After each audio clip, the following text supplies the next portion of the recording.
Selamat pagi dan salam sejahtera bagi kita sekalian, warga jemaat GPIB dimanapun kita berada. Pada pagi hari ini kita bersama akan mendengarkan bagian firman Tuhan, dan saya atas nama Pendeta Jansen William Riupasa yang ditugaskan di GPIB Jemaat Hosiana Berau. Mari Bapak, Ibu, dan Saudara, sebelum kita membaca dan merenungkan firman Tuhan, kita berdoa. Bimbing dan serta kami ya Tuhan dalam firman dan kebenaran-Mu yang menuntun kami untuk memaknai dalam karya firman-Mu, agar kami dapat membahasakan dalam perjalanan hidup beriman kami. Dalam Putra-Mu Yesus Kristus kami berdoa. Amin. Pembacaan Alkitab terambil dalam kitab Kisah Para Rasul pasal ketiga ayat 1 hingga yang ke-10. Yang saya bacakan bagi kita demikian: Petrus menyembuhkan orang lumpuh. Pada suatu hari menjelang waktu sembahyang, yaitu pukul 3 petang, naiklah Petrus dan Yohanes ke bait Allah. Di situ ada seorang laki-laki yang lumpuh sejak lahirnya, sehingga ia harus diusung.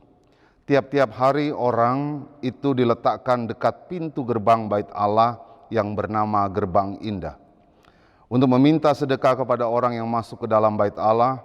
Ketika orang itu melihat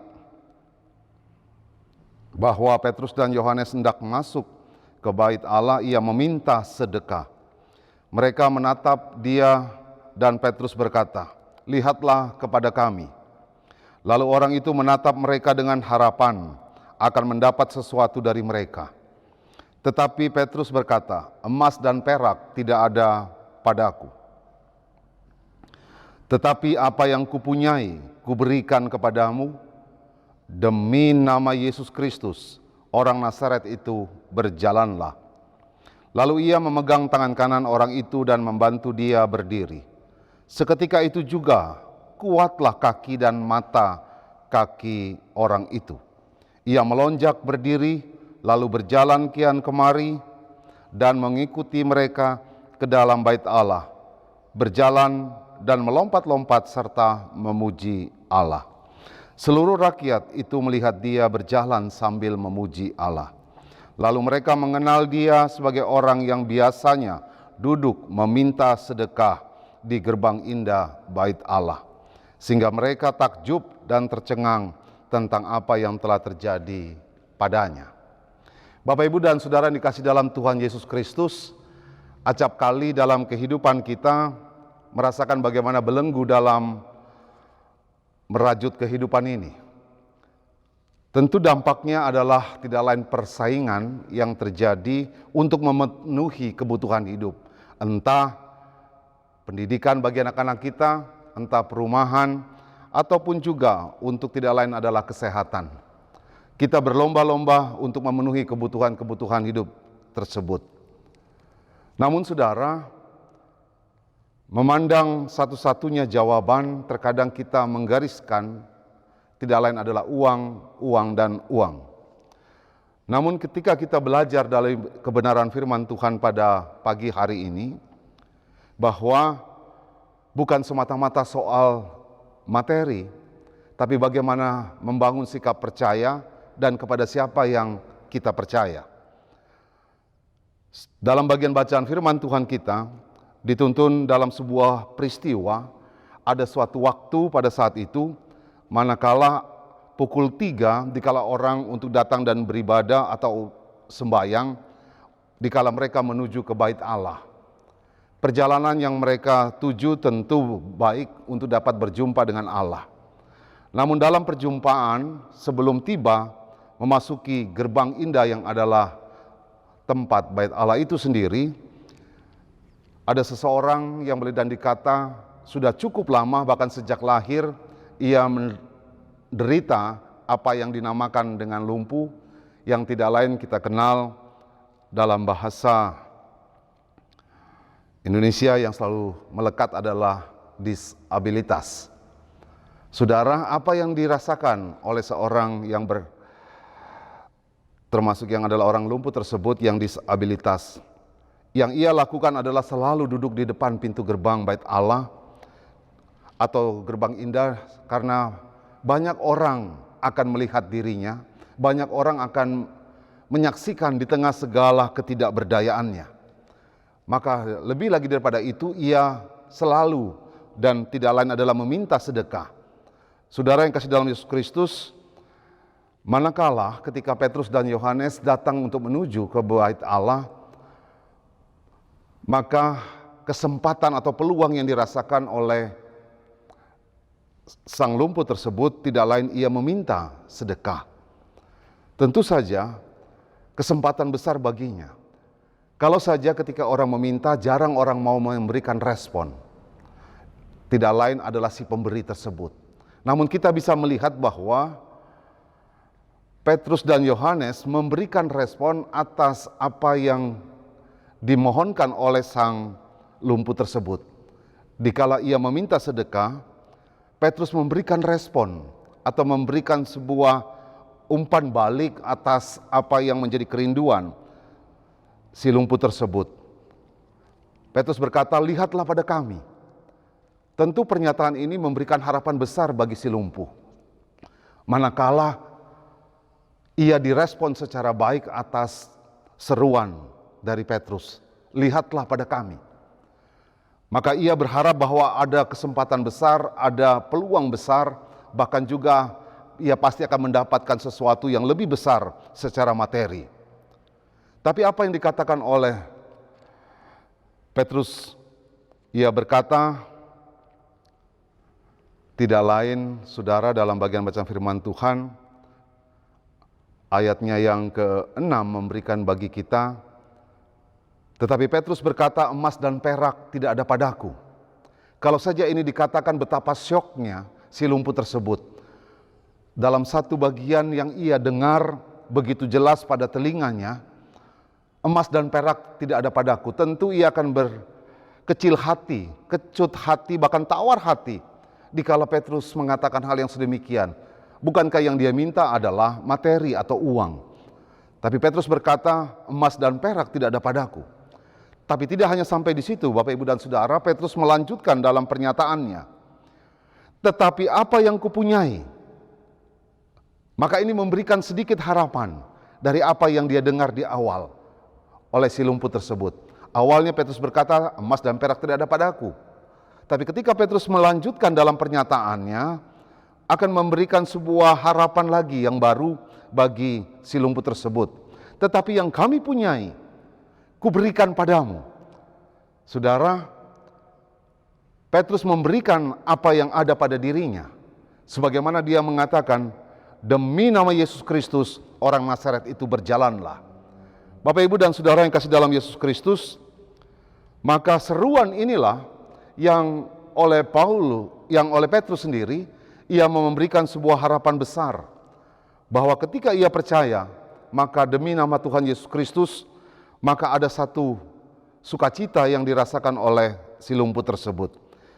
Dengan memberikan satu seruan "berjalanlah", saudara, Petrus tidak hanya memberikan sebuah pernyataan, tapi Petrus memberikan bahasa tubuh kepada si lumpuh itu.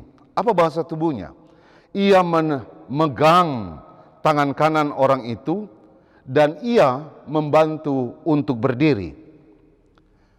Tentu saja, saudara, memberikan gambaran bagi kita bahwa segala sesuatu tidak hanya sebatas dengan ucapan atau kata, tetapi dan terlebih juga dibahasakan dengan perbuatan.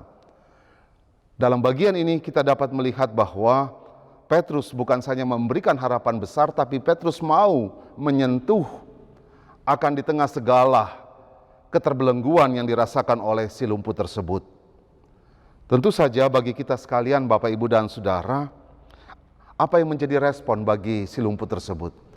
Ketika ia merasakan sesuatu yang adalah pemulihan, maka responnya adalah ia berjalan, ia melompat, ia merasakan kegirangan yang begitu besar dalam dirinya, dan pada akhirnya ia tetap dan terus memuji Allah. Maka 3 bagian inilah yang juga memberikan ruang bagi kita. Apa respon kita dikala segala sesuatu melalui karya Roh Kudus yang memampukan kehidupan kita sekalian. Sebagaimana berjalan, kelanjutannya ia dengan segala kegirangan dan teristimewa ia memuji Allah. Maka kita dapat melihat saudara, bukan hanya kesaksian ini menjadi berita bagi si lumpuh saja, tapi bagi orang yang menyaksikannya. Banyak orang melihat akan peristiwa itu. Banyak orang menyaksikan atas apa yang dibahasakan oleh si lumpuh tersebut. Bahwa ia yang merasa terbelenggu dengan situasinya berganti dengan sukacita. Bahwa pemulihan terjadi dalam dirinya. Oleh karenanya Bapak, Ibu, dan Saudara yang kasih dalam Yesus Kristus, maka bagaimanakah respon kita? Sebagaimana bagian bacaan firman Tuhan, apa yang dapat kita proklamirkan, apa yang dapat kita sampaikan menjadi sukacita dalam kehidupan beriman kita. Saudara, maka hal yang harus terus dan kita kerjakan adalah memproklamirkan kuasa atas karya Allah melalui Roh Kudus yang sudah memampukan kita.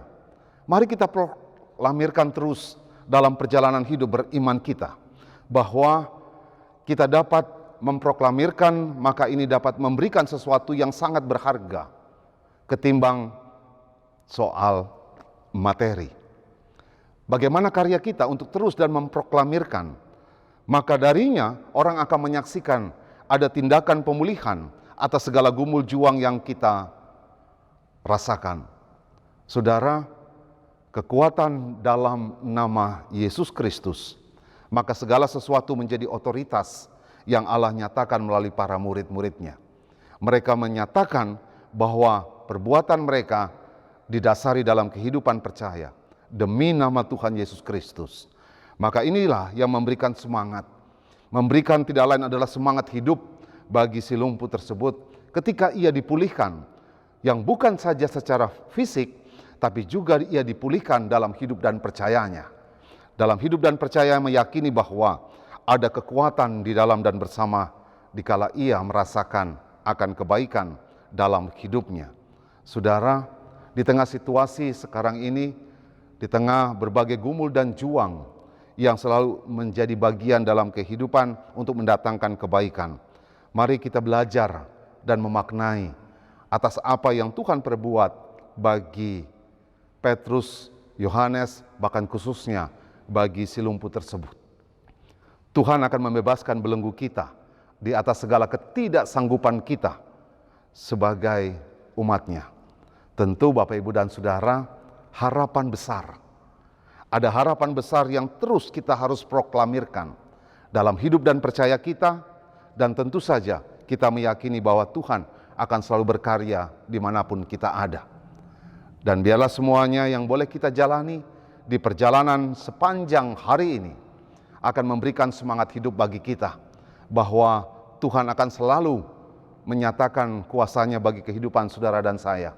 Dimanapun kita ada, bila mana kita masih berjumpa dengan berbagai gumul dan juang yang tiada putus dan henti, lihatlah, Allah akan selalu menilik, Allah akan selalu menyentuh dalam kehidupan saudara dan kehidupan kita sekalian. Saudara yang kasih dalam Yesus Kristus, apa yang dinyatakan bagi si lumpuh tersebut akan menjadi bagian dalam kehidupan kita. Bisa jadi ada hal-hal yang membuat kita lumpuh dalam kehidupan ini, yang membuat seolah-olah kita tidak mampu berjalan, yang seolah-olah membuat kita merasa tidak mampu untuk berdiri. Kita selalu dilumpuhkan dengan berbagai situasi dan kondisi ini. Maka mari kita merefleksikan bahwa segala sesuatu kita landasi, yakin dan percaya bahwa Tuhan akan melepaskan dari berbagai belenggu. Tentu dan terus kita proklamirkan, sebagaimana yang diproklamirkan oleh si lumpuh tersebut, bahwa ia terus memuji dan memuliakan Allah. Oleh karenanya Bapak, Ibu, dan Saudara, dimanapun kita ada dan berada, terus dan teruslah berkarya, agar segala sesuatu dalam karya Roh Kudus, sebagaimana pencurahan Roh Kudus yang boleh menjadi bagian dalam kehidupan kita sebagai gereja yang selalu dinamis dalam kehidupannya, kini kita merasakan bahwa karya Roh Kudus lah yang memampukan kita kini dan sampai perjalanan waktu yang Tuhan beri. Kiranya firman Tuhan ini tidak akan menyurutkan kita, apapun yang kita alami, apapun yang membuat kita lumpuh, janganlah membuat kita tawar hati, kecewa hati. Dan tetaplah lihat bahwa Tuhan akan selalu berkarya bagi setiap kehidupan anak-anaknya. Tuhan akan selalu menyertai dan memberkati kita sekalian. Amin. Saudara yang dikasih dalam Yesus Kristus, mari kita satukan hati kita di dalam doa. Puji dan syukur ya Tuhan, di pagi hari ini memperjumpakan sukacita iman kami untuk berbagai hal yang membuat kami terkadang terbelenggu dengan berbagai persoalan hidup kami yang begitu kuat dan mengikat sehingga kami merasa ibarat sebagaimana orang yang lumpuh yang tidak dapat berbuat apa-apa. Melalui firman-Mu mengingatkan bagi kami bahwa kehadiran Petrus dan Yohanes memberikan semangat baru, memberikan semangat hidup bagi mereka, khususnya bagi si lumpuh. Ketika ia memberikan bukan soal materi, tapi ia memberikan sesuatu yang ia miliki, yang ia punyai. Tidak lain adalah demi nama Tuhan Yesus Kristus. Maka spiritualitas iman inilah yang menjadi milik bagi kita sebagai anak-anak yang percaya kepada Tuhan. Dalam sukacita yang boleh dirasakan bagi kita dimanapun kita berada, dalam gumul juang kita, biarlah semuanya kita bawa hanya di dalam dan bersama dengan Tuhan. Biarlah Tuhan selalu akan memampukan kita dimanapun kita berada. Kepada-Mu ya Tuhan, kami selalu memohon, setiap kami dimanapun kami berada. Tuhan memberkati dan kuatkan kami, agar kami selalu dapat dan berharap hanya kepada Tuhan. Kami dapat dan terus memproklamirkan akan karya kuasa Roh Kudus dimanapun kami ada. Kami dapat menyatakan hidup beriman kami. Teristimewa kami dapat membahasakan di dalam perjalanan hidup kami. Topang kami dan kuatkan kami. Kami berdoa bagi Majelis Sinode GPIB, bahkan juga gereja-gereja yang ada dan tersebar, khususnya di pos-pos Pelkes. Tuhan memberkati. Di tengah segala keberadaan mereka, di tengah segala gumul juang, biarlah Tuhan juga menyentuh mereka, agar mereka merasakan juga akan sukacita dalam hidup dan beriman kepada-Mu. Kami berdoa ya Tuhan, dalam kegiatan dan pelayanan kami sebagai gereja GPIB, secara khusus dalam persiapan untuk kegiatan persidangan sinode. Pada bulan Oktober, Tuhan memberikan hikmat bagi mereka yang terus dan mengusahakan yang terbaik di tengah situasi masa pandemi ini. Dan biarlah semuanya boleh berjalan dalam seturut kehendak nama Tuhan. Kami juga berdoa bagi setiap mereka di tengah keterbelengguan hidup, agar Tuhan memberkati, berikan mereka selalu kekuatan, bukan saja secara fisik, tapi juga dalam kekuatan iman, percaya, sehingga tetap dibangun di dalam dan bersama dengan Engkau, Allah yang selalu berkarya dalam setiap kehidupan kami. Bapa yang Maha Kasih, Bapa yang menjadi sumber berkat dan kekuatan kami. Kami berdoa untuk setiap pelayanan demi pelayanan yang kami kerjakan. Baik kami sebagai para presbiter, baik kami sebagai para pengurus Pelkat, panitia, komisi, atau kami ada sebagai warga jemaat. Biarlah kami selalu dimampukan dalam hikmat Tuhan, sehingga kuasa Roh Kudus yang Tuhan curahkan selalu dalam hidup kami dapat berkarya dan dapat menjadi saluran berkat dimanapun kami ada. Berkati semuanya ya Bapa, agar semuanya boleh berjalan seturut dan sekehendak Tuhan. Untuk apa yang kami lakukan, untuk apa yang kami kerjakan, bila mana ada berbagai keterbatasan, kekurangan dan kelemahan kami, secara khusus di atas ketidaklayakan kami, melalui segala dosa-dosa kami, Tuhan tetap mengampuni kami, agar pengampunan yang daripada Tuhan memulihkan kami, agar kami dapat diberikan kuasa sebagaimana untuk dapat terus memproklamirkan akan karya Kristus dalam hidup dan kehidupan kami. Terima kasih ya Tuhan, Allah dan sumber berkat kami, sumber kekuatan kami. Kami serahkan untuk segala hidup dan kehidupan kami ke dalam tangan kasih sayang Tuhan. Di dalam Putra-Mu, Yesus Kristus, Tuhan dan sumber kekuatan, sumber pemulih kami selalu berdoa dan selalu mengucap syukur hanya kepada Bapa di sorga, kini dan kekal sampai selama-lamanya. Amin. Bapak, Ibu, dan Saudara, terima kasih untuk segala hal yang kita boleh kerjakan bersama di tengah persekutuan jemaat Tuhan. Kiranya Tuhan Yesus akan selalu menyertai dan memberkati kita sekalian.